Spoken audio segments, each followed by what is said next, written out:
On va enchaîner avec une présentation intéressante. C'est les conduites à tenir devant les douleurs abdominales chroniques. Vous savez que les douleurs abdominales chroniques, on parle de douleurs abdominales chroniques à partir de quand il dure plus de 6 mois, quand il reçoit de façon continue ou intermittente, ou par résistance au traitement habituel. Ce problème, généralement, est rencontré par les médecins de famille, par les gastro-entérologues, par les gynécologues, par les chirurgiens, même par les psychiatres. Donc le diagnostic reste difficile. Et parfois, bien sûr, quand on pose pas le diagnostic, la conduite à tenir aussi reste difficile. Donc nous avons invité le professeur Tahiri Joti, qu'on remercie vivement d'avoir répondu à notre invitation pour nous donner davantage des éclaircissements sur ce thème. À vous, M. Tahiri. Très bien, merci beaucoup. C'est à mon tour de vous remercier pour l'invitation et surtout pour le choix du sujet, parce que c'est un sujet, en fait, quand on parle de douleurs abdominales chroniques, on va parler de toute la gastro-entérologie, et pas que. On va parler un peu d'urologie, de gynécologie et de maladies générales. Et donc, en gros, ça va être un topo qui risque d'être un peu ennuyeux, mais il faudrait connaître un peu la démarche diagnostique pour pouvoir poser le diagnostic devant une douleur abdominale chronique. Alors, de quoi va-t-on parler? On va parler de douleur qui est définie par l'Association internationale de la douleur par une expérience sensorielle et émotionnelle déplaisante, associée ou non à des lésions organiques ou tissulaires. On parle de chronicité quand ça dépasse 3 mois, que ça soit de façon intermittente ou de façon prolongée. C'est-à-dire on a la douleur tous les jours ou si on a des douleurs qui sont répétitives pendant 3 mois. 6 mois, c'est ancien. Donc maintenant, c'est 3 mois. Donc c'est la première information. Comme vous l'avez dit, c'est un motif de consultation qui est très fréquent et on peut avoir des malades qui ont des douleurs abdominales chroniques en consultation, bien sûr, de médecine de famille, de gastro-entérologie, de gynécologie, d'urologie et toutes les spécialités. Alors, il faut savoir qu'une douleur abdominale, ça peut cacher une cause digestive comme ça peut cacher une cause extradigestive. Et donc, l'idée, c'est de pouvoir dire quand est-ce que c'est digestif et c'est extradigestif, et quand est-ce que c'est fonctionnel et quand est-ce que c'est organique. Parce que vous allez voir que la plupart des causes de douleurs abdominales chroniques, elles sont fonctionnelles. Mais dans ce pool-là, vous avez des pathologies qui sont graves, notamment les cancers, qu'il faudrait détecter et savoir poser le diagnostic à temps. Et donc, pour cela, il faut avoir une démarche diagnostique rigoureuse. Alors, un mot sur l'épidémiologie. C'est le symptôme digestif le plus fréquent. Ça vient avant les troubles de transit, avant les ictères, avant l'acétolyse. C'est la première cause de consultation, que ce soit en consultation de gastro-entérologie ou de médecine de famille. Et la prévalence, elle est de 22 à 25% aux États-Unis. Ça veut dire un adulte sur 4, il a des douleurs abdominales chroniques. Ça, c'est quelque chose de très important. En Europe, l'étude a été faite en Angleterre, c'est 19%. L'âge de survenue, souvent, un tiers, il survient en dessous de 20 ans, mais vous pouvez avoir la survenue à 30 ans et à 40 ans. Et la douleur abdominale chronique, c'est la deuxième cause de douleur chronique après les douleurs rachidiennes, les douleurs lombaires. Alors, comme je l'ai dit, les causes les plus fréquentes sont fonctionnelles. Et selon la Fondation de Rome, alors la Fondation de Rome, c'est elle qui donne les caractéristiques, les définitions des pathologies fonctionnelles. En fait, on définit le syndrome de l'intestin irritable selon les critères de Rome 4. La dyspepsie selon les critères de Rome 4. Et en fait, selon la Fondation de Rome, plus de 40% de la population générale a au moins un critère des 22 entités fonctionnelles qui donnent des douleurs. C'est-à-dire que 40%, ils ont une raison abdominale, en fait, de faire des douleurs abdominales chroniques. Et 24 à 35% des douleurs chroniques, vous allez voir que c'est le diagnostic qui est difficile, restent sans diagnostic spécifique à la première consultation. Alors, il y a une très belle étude, une méta-analyse qui a inclus 119 études dans les pays à revenus faibles à moyen, dont le Maroc, et ils ont analysé les facteurs de risque de ces douleurs-là. On ne trouve pas d'étiologie. Souvent, c'est des douleurs qui sont fonctionnelles. Alors, c'est lié à quoi? C'est lié à l'handicap, c'est lié à l'humeur, c'est lié à la dépression et à l'anxiété. Il y a une composante anxieuse et dépressive dans le syndrome d'intestin irritable et dans la dyspepsie, le sexe féminin, l'âge avancé, les troubles de sommeil et le fait d'être un urbain par rapport aux ruraux. Alors, sur le plan physiopathologique, Une douleur chronique, ça peut être une douleur viscérale qui provient des viscères abdominaux, parce que bien sûr, ils sont innervés par des fibres nerveuses végétatives, qui sont simulées par la distension digestive, par la contraction musculaire ou par une irritation locale. Généralement, ces douleurs-là, elle n'est pas vive, elle est vague, elle est sourde, elle est émétisante et elle est mal localisée et elle tend à être projetée dans les zones correspondantes à l'origine embryonnaire. Et puis, vous avez les douleurs neurogènes à l'opposé, qui sont des types de douleurs qui sont à type de décharge, de dysesthésie, suit le trajet des racines dorsales ou des nerfs périphériques, et typiquement, c'est les douleurs pariétales, et ils ne sont pas en lien avec la fonction digestive. Ça veut dire que ce n'est pas une douleur qui s'associe à la défécation ou s'associe à un ballonnement abdominal ou s'associe à des troubles de transit. Alors, juste un mot sur le dérèglement axe-cerveau qui explique un peu les pathologies fonctionnelles digestives. C'est une altération de la motilité intestinale avec une nociception viscérale qui devient accrue. En fait, moi et vous, si vous n'avez pas de syndrome de l'intestin irritable, vous ne sentez pas vos mouvements intestinaux. D'accord? Mais si vous avez un syndrome de l'intestin irritable, ben vous avez cette sensation désagréable de poussée et ça s'appelle l'hypersensibilité viscérale. Et donc, c'est l'exacerbation de la perception et qui est liée au remodelage des voies neuronales de l'axe cerveau-intestin. Alors, quand on pense aux étiologies des douleurs abdominales chroniques, on pense essentiellement aux étiologies viscérales. On pense au cancer, on pense à l'ulcère, on pense aux maladies inflammatoires, mais souvent on oublie les douleurs pariétales et on va voir qu'il faut absolument les rechercher, et les douleurs qui sont d'origine générale. Vous allez voir qu'il y a, par exemple, la porphyrie, qu'il y a la fièvre méditerranéenne. C'est des diagnostics qu'on oublie souvent dans le bilan de douleurs abdominales chroniques, mais bien sûr, elles ne sont pas à évoquer en premier. Alors, l'interrogatoire, c'est un élément primordial pour le diagnostic des douleurs abdominales chroniques. Parce que vous allez chercher les antécédents. Et en matière de douleurs abdominales chroniques, vous avez ce qu'on appelle l'index de suspicion clinique. Vous avez quelqu'un qui a un passé d'alcoolisme chronique. C'est celui-là où vous allez dire probablement c'est une pancréatite chronique. Vous avez un antécédent de cancer du pancréas. C'est celui-là où vous allez dire, même s'il a une douleur épigastrique et même si vous faites une fibroscopie, vous allez voir derrière par un scanner parce qu'il risque d'avoir un problème au niveau du pancréas. Ou bien sûr, pour la pathologie vasculaire, toutes les manifestations, l'HTA, le diabète, la dyslipidémie, c'est quelque chose de très important à rechercher parce que c'est les douleurs d'origine vasculaire.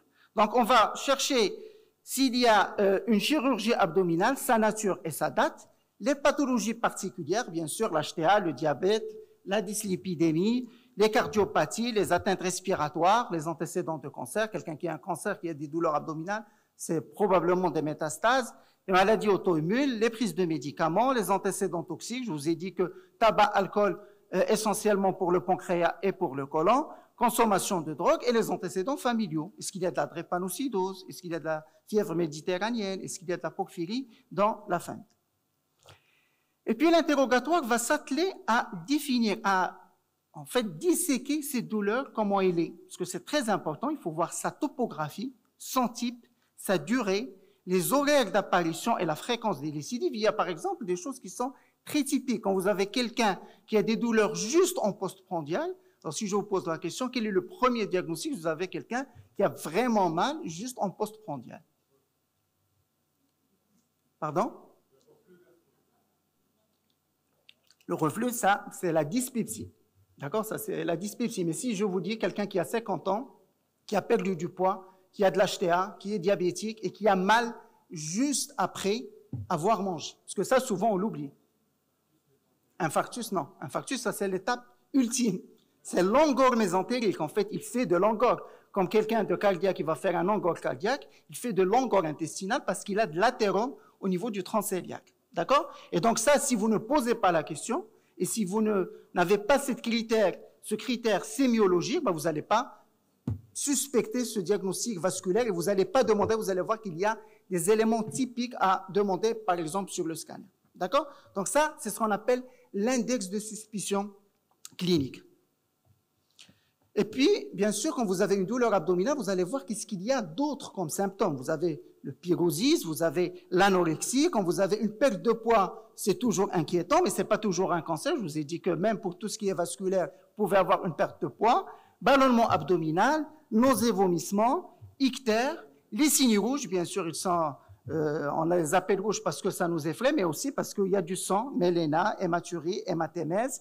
Et les modifications du transit, à chaque fois que vous avez de la diarrhée, de la constipation, c'est très probablement une douleur d'origine colique.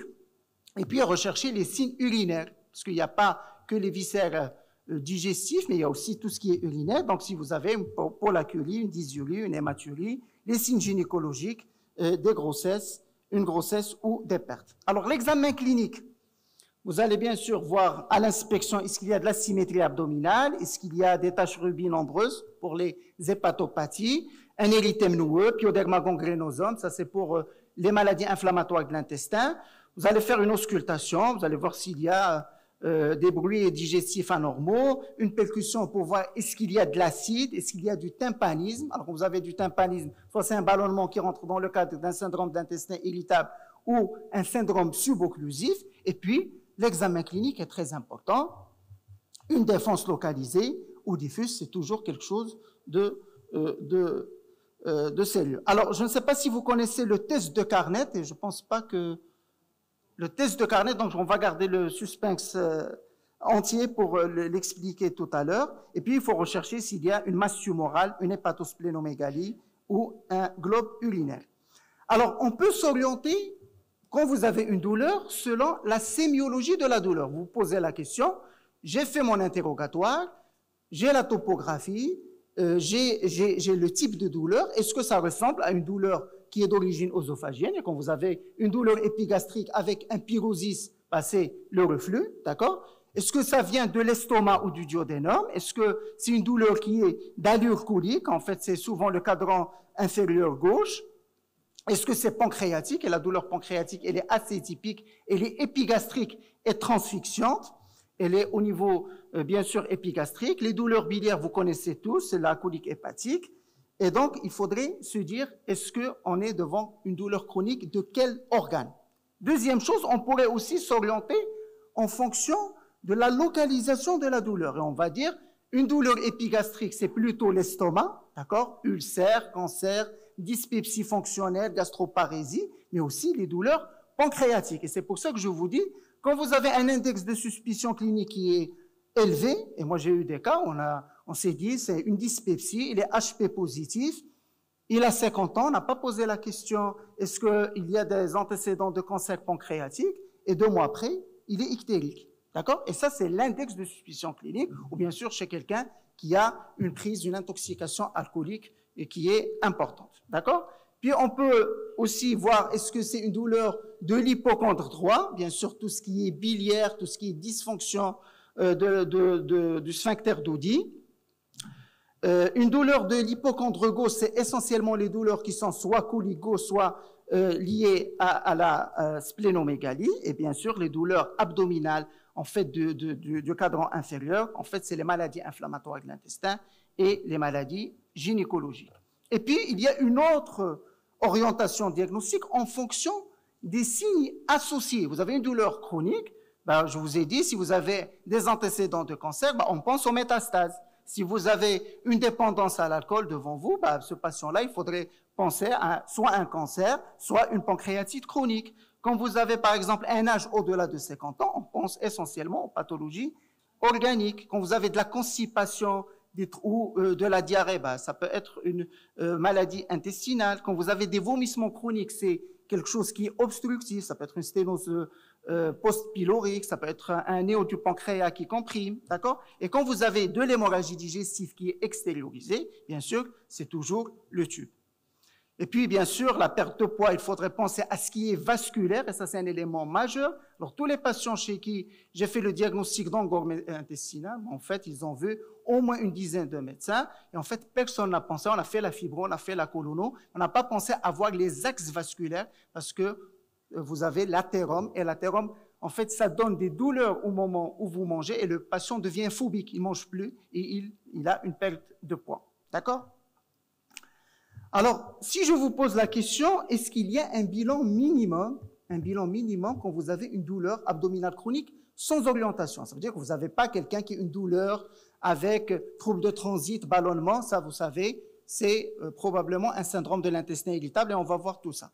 Mais qu'est-ce que vous demandez comme bilan minimum devant une douleur chronique? C'est quelqu'un quand même qui a une douleur depuis 3 mois. Qu'est-ce que vous allez demander? Calprotectine fécale, non. Ça, si vous avez, c'est très bien, c'est un très beau réflexe quand vous avez une suspicion d'un syndrome de l'intestin irritable. Ça veut dire que vous avez des douleurs abdominales, mais vous avez aussi des troubles de transit. Donc, vous pensez que c'est le tube. Vous avez déjà répondu à la première question, on est plutôt dans le côlon, dans le tube digestif. Parce que ça peut être aussi une infection urinaire. Donc, quel est le bilan minimum à demander devant une douleur abdominale chronique? Je pense qu'on aura autant de réponses que de personnes ici présentes, parce que chacun, alors si on prend au hasard quelqu'un et nous dit qu'est-ce qu'il fait comme bilan? NFS, d'accord? Échographie. Alors, échographie, moi j'ai mis systématique, mais dans les recommandations, elle n'est pas systématique. Mais nous, ça fait partie de l'examen clinique. C'est un complément d'examen clinique et ça nous permet de voir et le foie, et les voies biliaires, et les voies urinaires, et les ovaires chez la femme, et s'il y a de l'acide. Donc, ça a une aide qui est très importante. Mais qu'est-ce qu'on demande comme bilan biologique? L'omulation, d'accord? CRP ou VS, oui. Transaminase, lipase, amylase. Si vous demandez la lipase, ce n'est pas la peine de demander l'amylase. Voilà, vous avez quasiment tout juste et urécréa. D'accord? Donc, on fait tout ça si on n'a pas d'orientation. D'accord? Mais si vous avez votre patient qui rentre dans une case de maladie fonctionnelle, ça veut dire que vous avez quelqu'un, vous allez voir que il y a des gens qui ont des douleurs abdominales, mais qui ont des troubles de transit et qui ont un ballonnement. Ça s'appelle une suspicion d'un syndrome d'intestin irritable.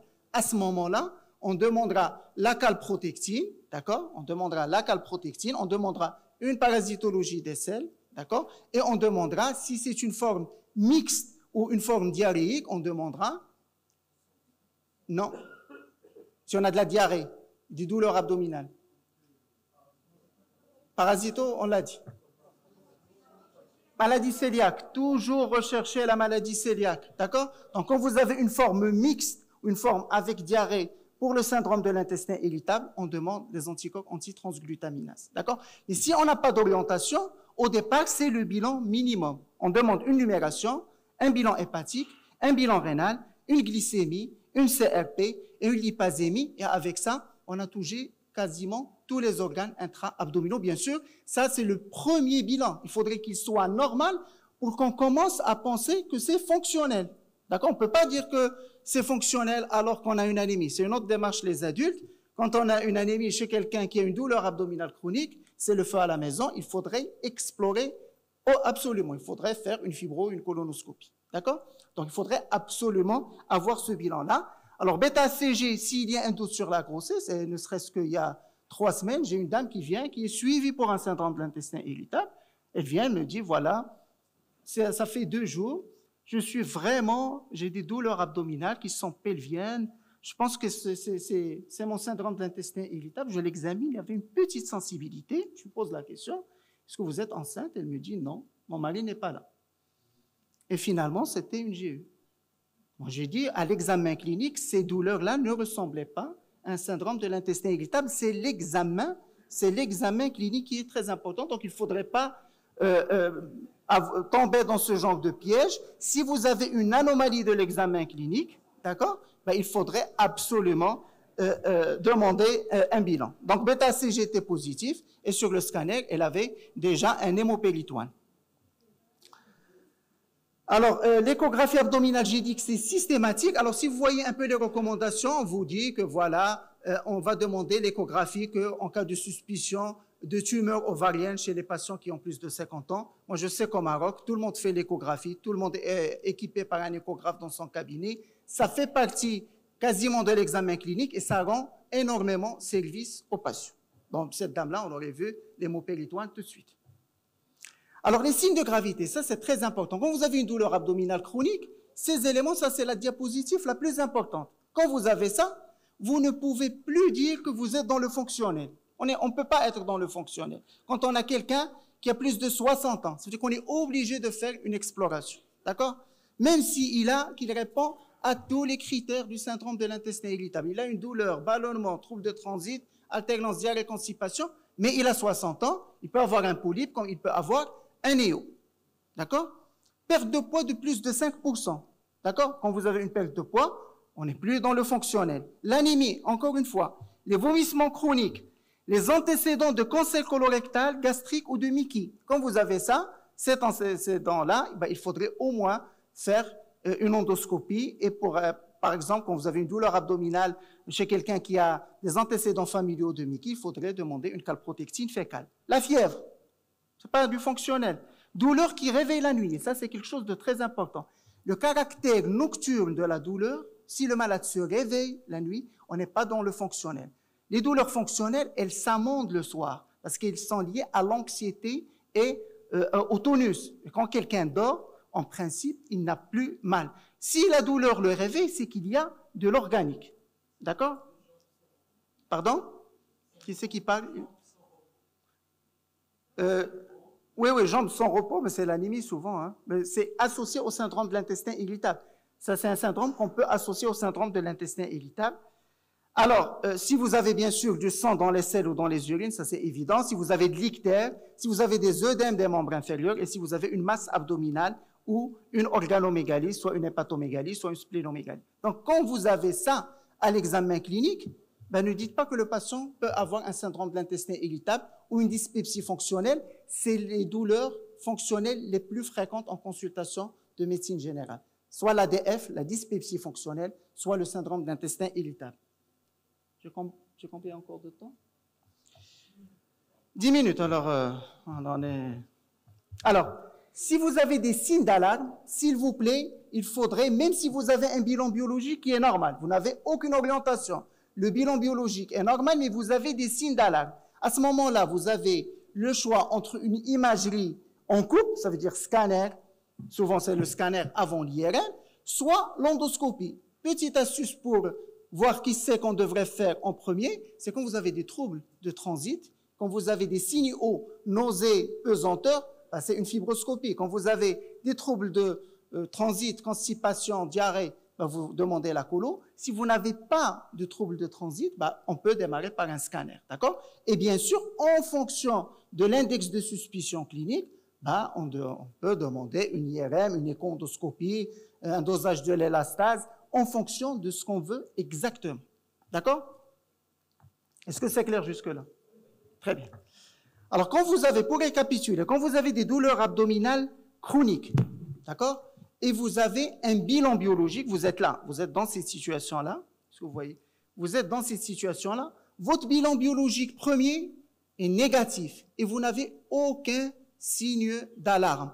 Si le patient rentre dans le cadre soit du syndrome de l'intestin irritable ou la dyspepsie fonctionnelle, c'est bon. On est autorisé à donner, on va voir les traitements de la dyspepsie fonctionnelle et du syndrome de l'intestin irritable sans passer par la case de l'endoscopie ou du scanner, d'accord? Mais si vous avez des douleurs qui sont d'allure organique, d'accord, parce qu'il y a des signes d'alarme, ou vous avez des anomalies biologiques, quelqu'un qui a mal et qui a une cytolyse, ça ne peut pas être un syndrome de l'intestin irritable.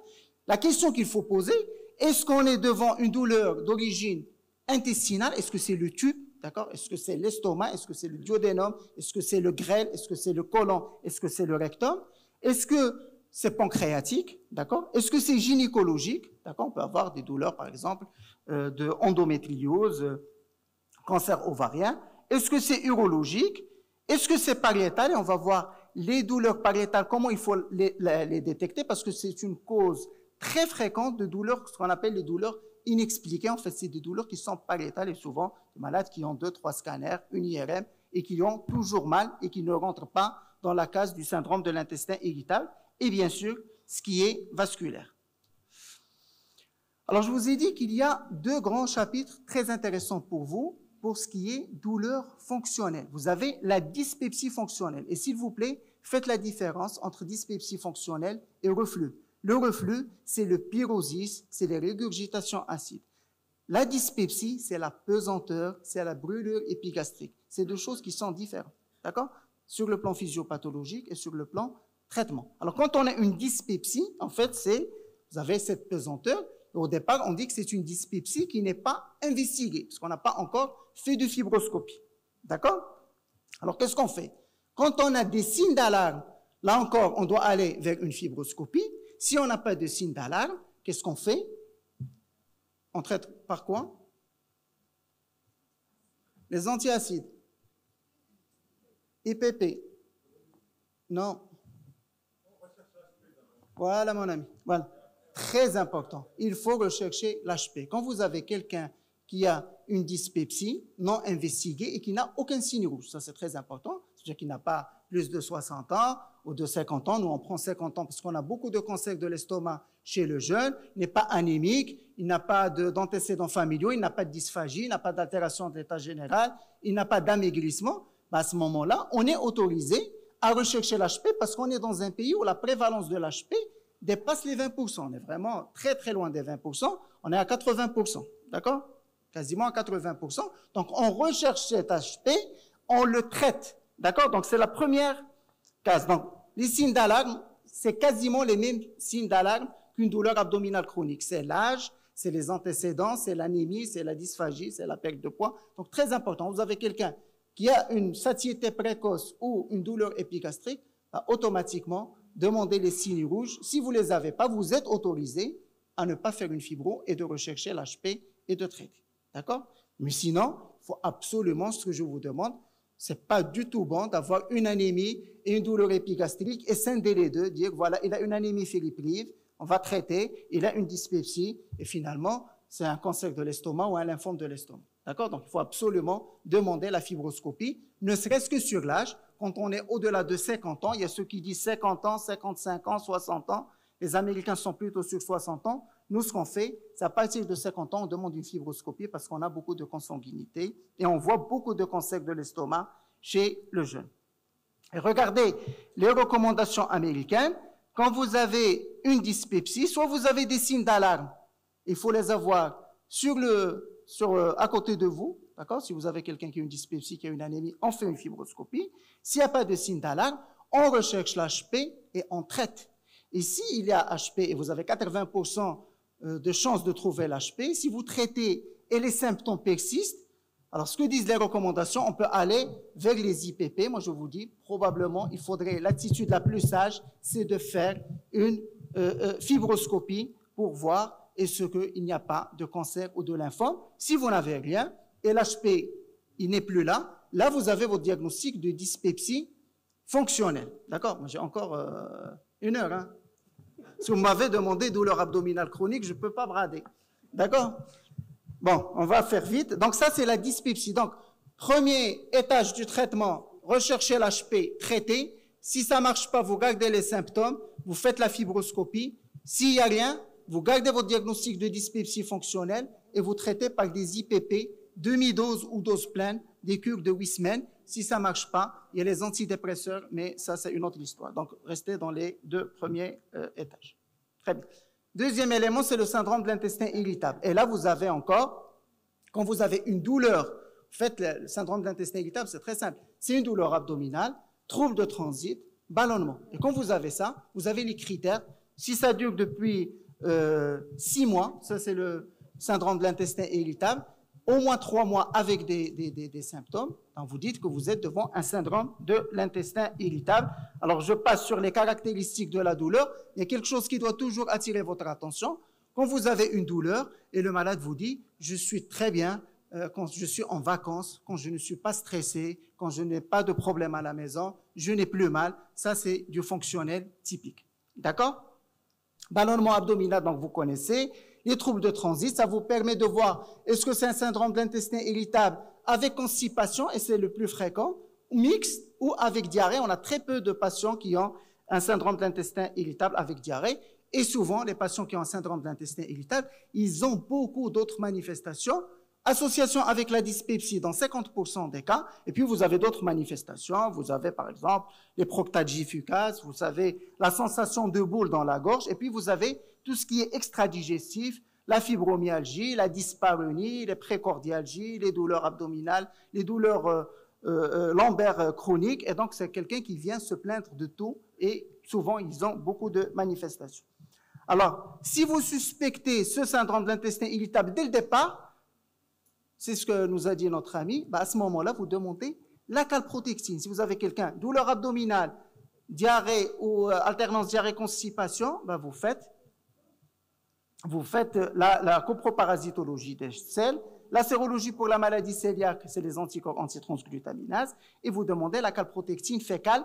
Alors, les nouvelles recommandations, ils disent, on demande la calprotectine fécale, même pour les patients qui ont un syndrome de l'intestin avec constipation. Si vous le faites, c'est pas grave, mais ça serait une erreur de ne pas le demander chez les patients qui ont soit une diarrhée, soit une forme mixte.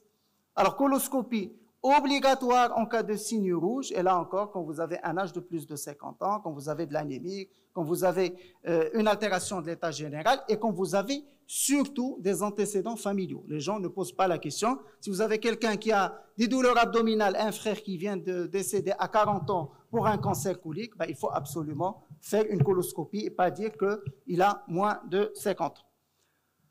Alors, est-ce que j'attaque le traitement? C'est 5 minutes.